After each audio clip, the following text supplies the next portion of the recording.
Nine of Pentacles reversed. The Nine of Pentacles reversed is generally a good omen, but it does warn that one must pay at least some attention to being disciplined and not give in too much to pleasure and relaxation. Yes, you have a lot of wonderful things in your life to enjoy, but there must be some effort made to keep things going. Don't rest on your laurels for too long. General, although you have a great deal to be proud of and hopeful about, action on your part is still needed. Be sure that you are very clear and specific about your goals and plans. Know what your part is in bringing them about. If you aren't sure what you need to do next, ask for advice from someone you trust. Think positively. Work, if you are looking for a position, the Nine of Pentacles reversed tells you that you must be methodical and disciplined, and also play those attributes up in your job search. If you do so, a good/suitable job may well come your way. If you are currently employed, make sure that your employers are aware that you are keeping your nose to the grindstone. You cannot afford to slack off now. Love, the reversed nine says that if you are looking for love/want to be successful in your love relationships, that you can't expect this to just happen. Action and intention on your part is necessary. Be willing to talk, and really listen, to your beloved and/or to prospective partners. Remember, love does not complete you, your job is to complete yourself. Finances, when the Nine of Pentacles reversed shows in a reading related to finances, you may be expecting rewards without doing your part. Take the time and effort to understand exactly where you are financially, and take the steps to make plans and goals for where you want to be financially and how you are going to get there. It won't just fall into your lap. Health, reversed or upright, the Nine of Pentacles is a very encouraging card with regard to health. However, you will need to do your part, and make sure that you are controlling the aspects you can control, such as eating right, exercising, and so on. If your gut tells you that you need medical advice, or different medical advice, trust yourself and follow through. Spirituality, the Nine of Pentacles reversed shows that you have the capacity for a great deal of spiritual growth now, but you may not be feeling inspired to take advantage of the opportunity.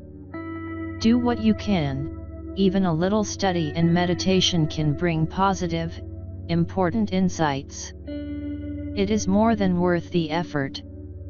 Tarot history. The history of the tarot is shrouded in mystery. Very little in the way of concrete information is known about its origin, although many things have been written about it. We will probably never know the truth, as fact and fiction seem to be irrevocably mixed nowadays. The tarot originated in northern Italy in the early 15th century, sometime between 1420 to 1440. Despite the fact that it is often attributed to originating from China, Egypt, India, or Morocco, to name just a few, there is absolutely no evidence that this is the case.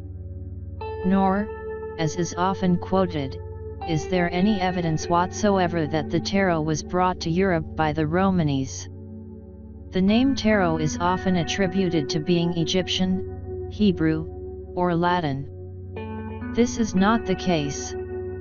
The earliest names are all Italian in origin. The cards were originally called Carte de Triomphe. Around 1530 the word tarocchi began to be used to differentiate them from a new game of triumphs that was in vogue at the time. The etymology of this new word is unknown. The German variant was known as tarot and the French tarot. The symbolism for the tarot is drawn from the culture of medieval and Renaissance Europe. The tarot subjects are distinctive to European Christendom. The symbolism does not come from Egypt or any of the other exotic locales often mentioned. It is often stated that modern-day playing cards evolved from the tarot. This is not the case.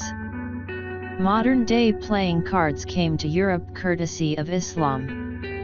They were an adaptation of the Islamic Mamluk cards. They appeared quite suddenly in many different European cities between 1375 and 1378. These early cards had suits of cups, swords, coins, and polo sticks, and courts consisting of a king and two male underlings. The tarot adds the Fool, the trumps, and a set of queens to this system. Sometime before 1480, the French introduced cards with the now familiar suits of hearts, clubs, spades, and diamonds. The Joker is not original to either the early form of modern-day cards, or to the tarot, but instead originated in the USA around 1857 and was used as a wild card in poker as well as the highest trump in euchre. It is also often stated that the Catholic and Protestant churches outlawed the tarot and all who used it in an effort to stamp out so-called heretical teachings.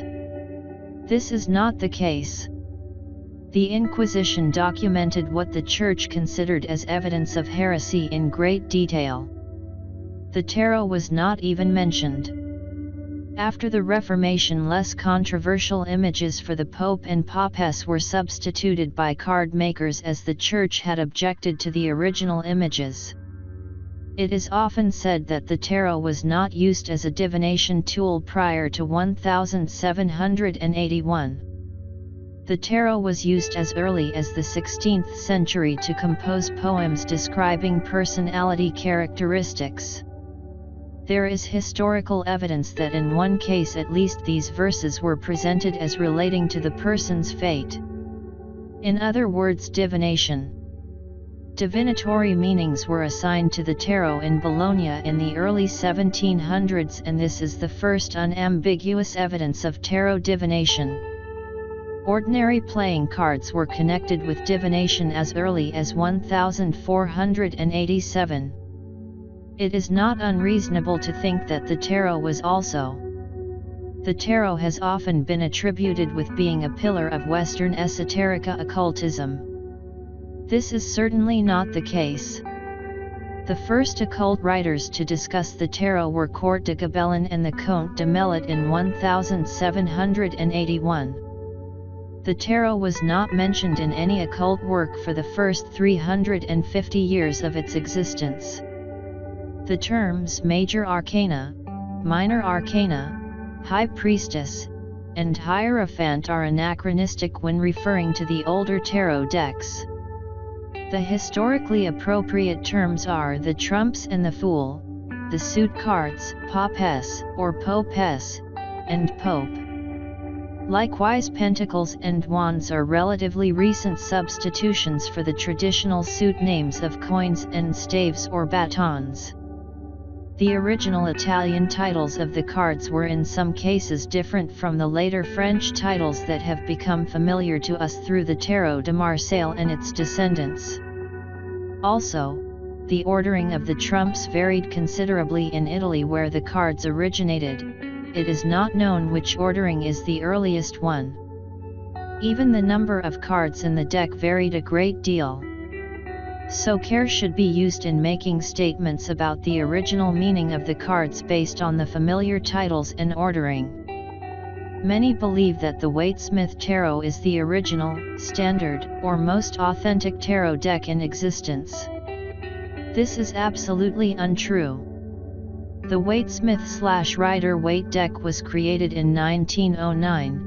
Not even 100 years ago, making it a relative newcomer in the almost 600-year history of the tarot.